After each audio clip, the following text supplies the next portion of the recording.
Hi all അസ്സലാമലൈക്കും welcome back to my channel. ഇന്ന് ഞാൻ ഉണ്ടാക്കിയ പോകുന്നത് ഒരു കിഡിലായിട്ടാണ്. കണ്ണൂർ തട്ടുകടയെല്ലാം കിട്ടുന്ന കൽമാസ് മീൻകായി എന്ന് നമ്മൾ പറയും.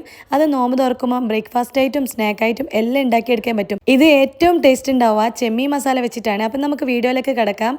ആദ്യം തന്നെ ഞാൻ ചെമ്മീൻ പൊരിച്ച് വെച്ചിട്ടുണ്ട്. ചെമ്മീൻ മഞ്ഞളും മുളകും കുരുമുളകും കുറച്ച് ഉപ്പും ഇട്ടിട്ട് പൊരിച്ച് വെച്ചതാണ്. ഇതിൻ്റെ തൊട്ട് മുന്നത്തെ റമദാൻ സീരീസ് കണ്ടോൽക്ക് മനസ്സിലാവും. ഈ ഒരു ചെമ്മീൻ ഞാൻ ഫ്രൈ ചെയ്തത് ഒരു നോമ്പുറക്ക് കൊണ്ടുപോകാൻ വേണ്ടിയിട്ടാണ്. പക്ഷേ എനിക്ക് കൊണ്ടുപോകാൻ പറ്റിയിട്ടില്ല. കാരണം അത് ടൈമില്ലാത്തതുകൊണ്ട് ഞാനത് എടുത്തിട്ട് ഫ്രിഡ്ജിൽ വെച്ചതാണ്. അപ്പം അത് ഞാനിപ്പം കൽമാസ് ഉണ്ടാക്കാമെന്ന് വിചാരിച്ചു. ഒരു 4 ഉള്ളി, വെളുത്തുള്ളി, ഇഞ്ചി, കറിവേപ്പില, മല്ലിയില, പിന്നെ ഞാൻ ആമീസ് പത്തിരിപ്പൊടിയാണ് മെയിനായിട്ട് എടുക്കുന്നത്. അതുപോലെ പച്ചമുളക് എടുത്തിട്ടില്ല. പച്ചമുളക് മക്കൾസിനാണ് ഞാൻ ഉണ്ടാക്കുന്നത്, അതുകൊണ്ട് പച്ചമുളക് ഇടുന്നില്ല. അവർക്ക് സുഖമായിട്ട് കഴിക്കാമല്ലോ എന്ന് വിചാരിച്ചിട്ടാണ്. പിന്നെ സൺഫ്ലവർ ഓയിലും ഈ ഒരു ചോപ്പറിലാണ് ഞാൻ ഉള്ളി ചോപ്പ് ചെയ്തിട്ട് എടുക്കുന്നത്. ഉള്ളിയെല്ലാം ചോപ്പ് ചെയ്ത് എടുത്തിട്ടുണ്ട്. ഞാൻ അധികം നീട്ടി വലിച്ചിട്ട് കൊണ്ടുപോകുന്നില്ല, അതുകൊണ്ടാണ് കുറച്ച് സ്പീഡിൽ പറയുന്നത് കേട്ടോ. ഇനി അടുത്തതായിട്ട് ഇഞ്ചും വെളുത്തുള്ളിയും ഞാൻ ചതച്ചെടുത്തിട്ടുണ്ട്. ഒരു ടേബിൾ സ്പൂണിൻ്റെ അളവാണ്. നിങ്ങൾക്ക് പച്ചമുളക് എടുക്കണമെങ്കിൽ 2 പച്ചമുളക് വട്ടത്തിൽ അരിഞ്ഞിട്ട് എടുത്താൽ മതി. ഇനി ഗ്യാസ് ഓൺ ആക്കിയിട്ട് ഈ ഒരു നോൺ സ്റ്റിക്കിൻ്റെ പാത്രം വെച്ചിട്ടുണ്ട്. ഇതിലേക്ക് ഞാൻ ഒരു ടേബിൾ സ്പൂൺ ഓയിലേ ഒഴിച്ചിട്ടുള്ളൂ. എന്നിട്ട് ഇഞ്ചും വെളുത്തുള്ളിയും ഇട്ട് കൊടുത്തിട്ട് ഒന്ന് വാട്ടി കൊടുക്കുന്നുണ്ട്. ഉടനെ തന്നെ ഞാൻ ഉള്ളിയും കൂടി ഇട്ട് കൊടുക്കുന്നുണ്ട്. വേഗം വാടി കിട്ടാൻ വേണ്ടിയിട്ട് ഉപ്പും കൂടി ഇട്ട് കൊടുക്കുന്നുണ്ട്. ഉപ്പ് ഇട്ട് കൊടുത്ത ഉടനെ തന്നെ വേഗം വാട്ടി കൊടുക്കുന്നുണ്ട് കേട്ടോ. ഉപ്പ് നമ്മൾ കുറച്ചായിട്ട് ഇട്ട് കൊടുത്താൽ മതി. ആദ്യം ഉപ്പ് കുറച്ച് കൂടുതൽ ഇട്ട് കൊടുത്തു കഴിഞ്ഞാൽ പിന്നെ ഒന്നും ചെയ്യാൻ പറ്റില്ല. കുറച്ചായിട്ട് ഇട്ട് കൊടുത്തു കഴിഞ്ഞാൽ നമുക്ക് നോക്കാൻ പറ്റും. നോമ്പിന് നോക്കാൻ പറ്റില്ല കേട്ടോ. നോമ്പിന് നമുക്ക് ഒരു ഏകദേശം അളവിൽ ഇട്ട് കൊടുത്താൽ മതി. ഇനി ഇതൊന്ന് വാട്ടി കൊടുത്തിട്ട് ഇതിലേക്ക് ഞാൻ മസാലപ്പൊടികൾ ഇട്ട് കൊടുക്കുന്നുണ്ട്. ആദ്യം തന്നെ ഗരം മസാലയാണ് ഇട്ട് കൊടുക്കുന്നത്. ഒരു 1/4 ടീസ്പൂൺ ഗരം മസാല ഇട്ട് കൊടുക്കുന്നുണ്ട്. നാട്ടിൽ നിന്ന് കൊണ്ടുവന്ന ഗരം മസാല തീർന്നു പോയിട്ടുണ്ട്. ഇനി 1/2 ടീസ്പൂൺ കുരുമുളകിൻ്റെ പൊടി ഇട്ട് കൊടുത്തിട്ടുണ്ട്. 1/2 ടീസ്പൂൺ തന്നെ ഫിഷ് മസാല, ഏതായാലും പ്രശ്നമില്ല കേട്ടോ. ഞാൻ ഈസ്റ്റേണ്ടതാണ് എടുത്തിട്ടുള്ളത്. അതേപോലെ 1/2 ടീസ്പൂൺ മുളകിൻ്റെ പൊടി ഇട്ട് കൊടുത്തിട്ട് ഒന്ന് നന്നായിട്ട് ഞാൻ വാട്ടി കൊടുക്കുന്നുണ്ട്. ആ ഒരു പച്ചമണമെല്ലാം ഒന്ന് മാറിക്കിട്ടണം. അതിനുശേഷം നമുക്ക് ചെമ്മീൻ ഇട്ട് കൊടുക്കാം. പൊരിച്ച് നല്ല മസാലയുള്ള ചെമ്മീനാണ്. അത് നിങ്ങൾക്ക് ഇഷ്ടമുള്ള അളവിൽ ഇട്ട് കൊടുക്കാം കേട്ടോ. നിങ്ങൾക്ക് സ്പൈസി ആയിട്ട് വേണമെങ്കിൽ കുറച്ചും കൂടി മസാല കൂട്ടിയിട്ടെല്ലാം ഇട്ട് കൊടുക്കാം. ഇനി ഇതൊന്ന് ഞാൻ മൂടി വെക്കുന്നുണ്ട്. ചെമ്മീനെല്ലാം നന്നായിട്ട് ഉള്ളി മസാല എല്ലാം പിടിച്ചിട്ടുണ്ട്. നിങ്ങൾക്ക് കാണുമ്പോൾ തന്നെ മനസ്സിലാവും. ഇനി ഇതൊന്ന് നന്നായിട്ടൊന്ന് വാട്ടി കൊടുക്കുന്നുണ്ട്. ഇതിലേക്ക് മല്ലിയിലയും കറിവേപ്പിലയും കൂടി മിക്സ് ആക്കിയതാണ്. ഇത് ചെറുതായിട്ട് അരിഞ്ഞിട്ട് ഇതിലേക്ക് ഇട്ട് കൊടുക്കുന്നുണ്ട്.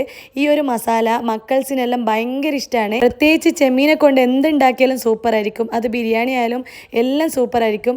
ഇതിന് മുന്നേ ഞാൻ ചെമ്മീൻ കൊണ്ട് ഇടിയപ്പം ഉണ്ടാക്കിയിട്ടുണ്ടേനും. അതിൻ്റെ വീഡിയോ ഞാൻ ഇട്ടിട്ടുണ്ട്. അതും കാണാത്തവരുണ്ടെ കണ്ടാൽ മതി കേട്ടോ. കുറച്ച് ഉപ്പിൻ്റെ കുറവുണ്ട്. പിന്നെ ലാസ്റ്റ് ഞാനൊരു 1/4 കപ്പ് തേങ്ങ ഇട്ട് കൊടുക്കുന്നുണ്ട്. പിന്നെ കുറച്ചും കൂടി ഇട്ട് കൊടുക്കുന്നുണ്ട്. ഈ ഒരു തേങ്ങ ഇതുപോലെ കൽമാസിനായാലും മസാല ഇടിയപ്പത്തിനെല്ലാം ഇങ്ങനെ തന്നെയാണ് ചെയ്തെടുക്കുക. ഈ ഒരു മസാല ഇങ്ങനെ തന്നെ നമ്മളെ വെറും ചോറ് സാധാ ചോറിൻ്റെ ഒപ്പം കഴിക്കാൻ നല്ല ടേസ്റ്റാണ്. കണ്ണൂർ വന്നു കഴിഞ്ഞാൽ തട്ടുകടയെല്ലാം മെയിനായിട്ട് ഇതുണ്ടാവും, കൽമാസ് എന്ന് പറഞ്ഞിട്ട്. പിന്നെ ഇത് അയില വെച്ചിട്ടും ചിക്കൻ വെച്ചിട്ടും ബീഫ് വെച്ചിട്ടെല്ലാം ഉണ്ടാക്കിയെടുക്കും. പക്ഷെ ഏറ്റവും ബെസ്റ്റ് ചെമ്മീൻ കൊണ്ടാണ്. ഇനി അടുത്ത പരിപാടി എന്ന് വെച്ചാൽ നമുക്ക് ഈ ചെമ്മീൻ മസാല കവർ ചെയ്തെടുക്കണം. ആ ഉന്നക്കായിൻ്റെ ഷേപ്പിൽ ഈ ഒരു കൽമാസ് ആക്കി എടുക്കേണ്ടത്. അതിന് വേണ്ടിയിട്ട് ആമീസിൻ്റെ പത്തിരിപ്പൊടിയാണ് എടുക്കുന്നത്. ഇതൊന്നുമില്ല, പച്ച വെള്ളത്തിൽ സ്മൂത്തായിട്ട് കുഴച്ചെടുക്കാൻ പറ്റും. കറക്റ്റ് അളവ് ഞാൻ നിങ്ങൾക്ക് പറഞ്ഞുതരാം. ഞാൻ 3 കപ്പ് ആമീസിൻ്റെ പത്തിരിപ്പൊടിയാണ് എടുക്കുന്നത്. ഈ ഒരു ഗ്ലാസ് ഒരു കപ്പ് കറക്റ്റാണ്. എന്നിട്ട് ഞാൻ വെള്ളം എടുക്കുന്നതെന്ന് വെച്ചാൽ 2.25 കപ്പ് വെള്ളമാണ് ഇതിൽ എടുക്കുന്നത്. ഞാൻ വെള്ളവും പൊടിയെല്ലാം അളന്നിട്ടാണ് ഇപ്പം നിങ്ങൾക്ക് മനസ്സിലാകാൻ വേണ്ടിയിട്ടാണ്. ഇത് കറക്റ്റ് ഇതുപോലെ ചെയ്ത് കഴിഞ്ഞാൽ നല്ല സ്മൂത്തായിട്ട് നമുക്ക് കുഴച്ചെടുക്കാൻ പറ്റും. പിന്നെ ഉപ്പ് ഞാൻ അളക്കാൻ മറന്നുപോയി. ഉപ്പ് കുറച്ചായിട്ട് നിങ്ങൾ ഇട്ട് കൊടുത്താൽ മതി കേട്ടോ. പിന്നെ ഞാൻ ഇത് ഉണ്ടാക്കുന്നത് രാത്രി 10 മണിക്കാണ്. മുത്തായത്തിന് വേണ്ടിയിട്ടാണ് ഇത് ഉണ്ടാക്കുന്നത്. അതായത് തറാവിയെല്ലാം കഴിഞ്ഞിട്ട് പിന്നെ ബാക്കിയുണ്ടെങ്കിൽ അത്തായത്തിനും കഴിക്കാമല്ലോ. അങ്ങനെ നമ്മളെ മാവ് ഇവിടെ റെഡി ആയിട്ടുണ്ട്. ഇനി നമുക്ക് ഇതെല്ലാം ഉണ്ടാക്കിയെടുക്കണം. ചെമ്മീൻ മസാല ഉണ്ടാക്കിയിട്ട് ഒരു 10 മിനിറ്റ് കഴിഞ്ഞിട്ടാണ് ഞാൻ തുറന്ന് നോക്കുന്നത്. അത് ഏതും കറിയായാലും കുറച്ച് കഴിഞ്ഞിട്ട് എടുത്ത് നോക്കുമ്പോൾ കുറച്ചും കൂടി ഡാർക്ക് കളറായിട്ടുണ്ടാവും. ഇനി ഞാൻ കുറച്ച് ഓയിലോ അല്ലെങ്കിൽ വെളിച്ചെണ്ണ ഏത് വേണമെങ്കിലും എടുക്കാം. ഇതൊന്നും എടുത്തിട്ട് എൻ്റെ കൈമേലൊന്ന് പരത്തി കൊടുക്കുന്നുണ്ട്. അത് നമുക്ക് അരി എടുക്കുന്ന സമയത്ത് പറ്റിപ്പിടിക്കാണ്ടിരിക്കാൻ വേണ്ടിയിട്ടാണ്. ഇനി അരി ചെറിയ ഉരുള എടുത്തിട്ട് ഇതുപോലെ ഒന്ന് പരത്തി കൊടുക്കുന്നുണ്ട്. ഈ ഒരു അളവിൽ എടുത്താൽ മതി കേട്ടോ. പിന്നെ നിങ്ങൾക്ക് ഇതിലും ചെറുതായിട്ട് എടുക്കണമെങ്കിൽ അങ്ങനെയും ചെയ്യാം. ഇനി കുറച്ച് മസാല എടുത്തിട്ട് ഇതുപോലെ ആക്കി കൊടുക്കുന്നുണ്ട്. കറക്റ്റ് ഇത് ഉന്നക്കായെല്ലാം ഉണ്ടാക്കുന്നതിൻ്റെ തൊട്ട് ഉന്നക്കായിൻ്റെ അതേ ഷേപ്പിലാണ് നമുക്കിത് ഉണ്ടാക്കിയെടുക്കേണ്ടത്. പക്ഷേ സ്പൈസിയാന്ന് മാത്രം. ഇത് ആർക്ക് ഉണ്ടാക്കിയെടുക്കാൻ പറ്റും കേട്ടോ. ഇവിടെ ആമീസിൻ്റെ പത്തിരിപ്പൊടിയോ അല്ലെങ്കിൽ ഞാനിവിടെ ഉപയോഗിക്കുന്ന നന്മേൻ്റെ പത്തൽപ്പൊടിയോ എല്ലാം പച്ചവെള്ളത്തിൽ കുഴച്ചിട്ട് സ്മൂത്തായിട്ട് തന്നെ ഉണ്ടാക്കിയെടുക്കാൻ പറ്റും. ആദ്യമെല്ലാം ഇടിയപ്പാണെങ്കിലും പത്തിരിയാണെങ്കിലും അതുപോലെ കൽമാസെല്ലാം ആണെങ്കിൽ ചൂടുവെള്ളത്തിൽ കുഴച്ചിട്ടെല്ലാം ഉണ്ടാക്കിയെടുക്കൽ. അത് സെപ്പറേറ്റ് പത്തിരിപ്പൊടി എന്നെല്ലാം പറഞ്ഞിട്ട് നമുക്ക് കിട്ടും. പക്ഷേ ഇപ്പം ഇങ്ങനെ തന്നെയാണ് ഞാൻ ചുട്ടെടുക്കൽ. പിന്നെ കൂടുതലായിട്ട് നമ്മൾ ഈസി പണിയാണല്ലോ നോക്കൽ. ഈ ഒരു ഐറ്റം മക്കൾസിന് സ്കൂൾ പോകുമ്പോൾ എല്ലാം കൊടുക്കാൻ പറ്റും. രാവിലെ രാവിലെ ബ്രേക്ക്ഫാസ്റ്റ് ആയിട്ടെല്ലാം ഉണ്ടാക്കിയെടുക്കാൻ പറ്റും. തലേന്ന് ഇതുപോലെ ആക്കി എടുത്തിട്ട് പിറ്റേന്ന് ഇത് പൊരിച്ചെടുത്താലും മതി. ഈസി ആയിട്ട് പണികൾ എളുപ്പമായി കിട്ടുകയും ചെയ്യും. അതുപോലെ എല്ലാം ഞാൻ ഉണ്ടാക്കി എടുത്തിട്ടുണ്ട്. ഓരോന്നോരോന്നായിട്ട് ഞാൻ വെച്ച് കൊടുക്കുന്നുണ്ട്. ഇപ്പം ഞാൻ ഒരു 13 എണ്ണം ആണ് ഉണ്ടാക്കിയെടുക്കുന്നത്. കുറച്ച് മസാലയും കുറച്ച് മാവും ബാക്കിയുണ്ട്, അത് ഞാൻ എടുത്തു വെച്ചിട്ടുണ്ട്. ഇപ്പം ഇത് മതിയെന്ന് വിചാരിക്കുന്നു. കാരണം ഇന്നലത്തെ ബാക്കി കുറച്ച് ചോറും ഉണ്ട്. അപ്പോൾ അത് വേസ്റ്റ് ആവണ്ടാലോ എന്ന് വിചാരിച്ചിട്ട് ഞാൻ എടുത്തു വെച്ചതാണ് കേട്ടോ. പിന്നെ കുറേ കാണുമ്പം അവർ ഇതന്നെ കഴിക്കുള്ളൂ.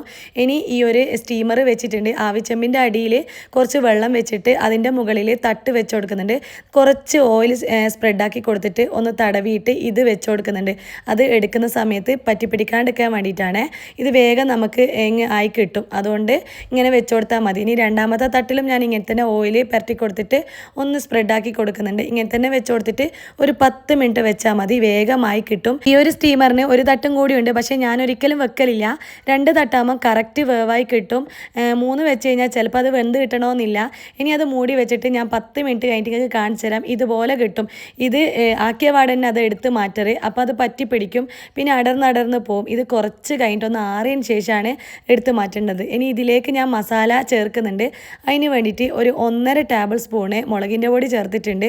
ഒരു 1/4 ടീസ്പൂണ് മഞ്ഞളും 1/2 ടീസ്പൂൺ കുരുമുളകിൻ്റെ പൊടിയും ഒരു 3/4 ടേബിൾ സ്പൂൺ ഇഞ്ചി വെളുത്തുള്ളി ചതച്ചത്. അത് നല്ലോണം ചതക്കണ്ട, ചെറുതായിട്ട് ചാച്ചെടുത്താൽ മതി. അതുപോലെ തന്നെ കുറച്ച് കറിവേപ്പിലയും പാകത്തിന് ഉപ്പ് ഇട്ട് കൊടുത്തിട്ടുണ്ട്. ഇനി കുറച്ച് വെള്ളം ഒഴിച്ച് കൊടുത്തിട്ട് വീണ്ടും വെള്ളം ഒഴിച്ച് കൊടുത്തിട്ട് ഒന്ന് നോക്കിയാൽ മതി. ലൂസായി പോവാണ്ട് ഈ ഒരു അളവിലാണ് നമുക്ക് മസാല കിട്ടേണ്ടത്. ഇത് കാണും പോലെ എരിവൊന്നും ഉണ്ടാവില്ല കേട്ടോ. ഞാൻ നേരത്തെ പറയുന്നതിൻ്റെ തൊട്ട് എരിവുള്ളതും എരിവില്ലാത്ത മുളകും കൂടി ഒരുപോലെ മിക്സാക്കി എടുത്തതാണിത്. ഇത് നാട്ടിൽ നിന്ന് കൊടുത്തയച്ചതാണ് കേട്ടോ. ഇനി ഇതെല്ലാം കൂടി ഞാൻ ഇതിലേക്ക് ഇട്ട് കൊടുത്തിട്ട് മിക്സാക്കി എടുക്കുന്നുണ്ട്. ഇതിൽ 2 എണ്ണം ഞാൻ മാറ്റി വെച്ചിട്ടുണ്ട്. അത് ചെറിയ മോക്ക് എരിവില്ലാണ്ട് കഴിക്കാൻ വേണ്ടിയിട്ടാണ്. ചിലപ്പോൾ അവൾ വേവിച്ചതാ വേണ്ടോന്ന് പറയും, അതുകൊണ്ട് എടുത്ത് മാറ്റി വെച്ചതാണ്. അങ്ങനെ ഇതെല്ലാം കൂടിയിട്ട് ഞാൻ പെരക്കിയിട്ട് ഇനി നെയ്യിലിട്ട് പൊരിച്ചെടുക്കുന്നുണ്ട്. ഇത് സെറ്റായിട്ടുണ്ട്, കറക്റ്റ് മസാലയാണ്. ഇനി ഗ്യാസ് കത്തിച്ചിട്ട് ഈ ഒരു പാന് വെച്ചിട്ടുണ്ട്. ഇതിലേക്ക് ഞാൻ നെയ്യ് ഒഴിച്ചു കൊടുത്തിട്ടുണ്ട്. എന്നിട്ട് ഓരോന്നായിട്ട് പൊരിച്ചെടുക്കുന്നുണ്ട് കേട്ടോ. ഇത് കുറേ നേരമൊന്നും വെക്കണമെന്നില്ല, ജസ്റ്റ് 2 സൈഡും ഒരു കളറ് മാറിയിട്ടിങ് എടുത്താൽ മതി. കുറച്ചും കൂടി നെയ്യ് കുറച്ചാൽ മതി, ഇത്ര വേണമെന്നില്ല. ഇനി ഞാൻ നിങ്ങൾക്ക് കാണിച്ചു തരാം. നേരത്തെ സ്റ്റീം ചെയ്തെടുത്തിട്ടുള്ളതാണ് പൊരിക്കാത്ത മീൻകായ്, അതായത് കൽമാസ്. അത് ഞാനിതാ ഇതുപോലെ ഉണ്ടാവും. ഈ ഒരു മസാല മക്കൾക്ക് ഭയങ്കര ഇഷ്ടമാണ്. പ്രത്യേകിച്ചിട്ട് ചെമ്മീനുമായിട്ട് ബന്ധപ്പെട്ട എല്ലാം അവർക്ക് ഇഷ്ടമാണ്. ഇത് ഞാൻ കല്ലുമ്മക്കായെല്ലാം പൊരിച്ചെടുക്കുന്ന അതേപോലെയാണ് പൊരിച്ചെടുക്കുന്നത്. കല്ലുമ്മക്കായിൽ ഞാൻ എക്സ്ട്രാ റവ മിക്സ് ആക്കലുണ്ട്. അത് നിങ്ങൾക്ക് കാണാത്തവരുണ്ടെങ്കിൽ കണ്ടാൽ മതി കേട്ടോ. ഞാൻ അതിൻ്റെ എല്ലാം റെസിപ്പി ഇട്ടിട്ടുണ്ട്. പിന്നെ റമദാൻ സീരീസ് 1 മുതൽ ഇതുവരെ ഉള്ളത് ഞാൻ റമദാൻ റെസിപ്പീസ് എന്നുള്ള പ്ലേലിസ്റ്റിൽ ഇട്ടിട്ടുണ്ട്. കാണാത്തവരുണ്ടെങ്കിൽ കണ്ടാൽ മതി. പിന്നെ നാടൻ ഫുഡ്, ബിരിയാണി, അങ്ങനെ എല്ലാം ഞാൻ ഉണ്ടാക്കിയിട്ടുണ്ട്. പിന്നെ വീഡിയോ ഇഷ്ടപ്പെട്ട് കഴിഞ്ഞാൽ ലൈക്ക് ചെയ്യാനും ഷെയർ ചെയ്യാനും കമൻറ്റ് ചെയ്യാനും മറക്കല്ലേ. ആദ്യമായിട്ട് കാണുന്നവരാണെങ്കിൽ ഒന്ന് സബ്സ്ക്രൈബ് ചെയ്തിട്ട് ബെല്ലൈക്കൻ ക്ലിക്ക് ചെയ്തിട്ട് ഓൾ എന്ന ബട്ടൺ അടിച്ചാൽ ഞാനിടുന്ന വീഡിയോസിൻ്റെ എല്ലാം നോട്ടിഫിക്കേഷൻ കിട്ടും. അങ്ങനെ എല്ലാം പൊരിക്കാൻ ഇട്ടിട്ട് കുറച്ച് മസാല ബാക്കിയുണ്ട്, അത് ഞാനൊരു പ്ലേറ്റിലാക്കുന്നുണ്ട്. പിന്നെ ഇത്രയും മാവും ബാക്കിയുണ്ട്. കണ്ട, ഇത്രയാണ് മസാല കിട്ടിയിട്ടുള്ളത്. ഇതൊരിക്കലും വേസ്റ്റായി പോലെ. ഇത് ഞാൻ ഫ്രിഡ്ജിലോട്ടേക്ക് എടുത്ത് വെക്കുന്നുണ്ട്. ഇനിയും വേണമെന്നുണ്ടെങ്കിൽ ആക്കിയെടുക്കാമല്ലോ. പിന്നെയും ഞാൻ ആക്കിയെടുത്തിട്ടുണ്ട്. വീണ്ടും 13 എണ്ണം ആക്കിയെടുത്തിട്ടുണ്ട്. ടോട്ടലി 26 എണ്ണം കിട്ടിയിട്ടുണ്ട്. രണ്ടാമത് ആക്കിയപ്പം ഇതിലും കുറച്ചും കൂടി സൈസ് കുറച്ചിട്ടാണ് ഞാൻ ആക്കിയെടുത്തിട്ടുള്ളത്. അതുകൊണ്ടാണ് കേട്ടോ. നിങ്ങൾ നേരത്തെ മസാല കണ്ടിട്ടുണ്ടാവുമല്ലോ. ലാസ്റ്റ് പൊരിച്ച 4 എണ്ണത്തിൽ ഞാൻ കുറച്ച് മസാല കൂട്ടിയിട്ടുണ്ട്. അത് നിങ്ങൾക്ക് കാണാൻ പറ്റും.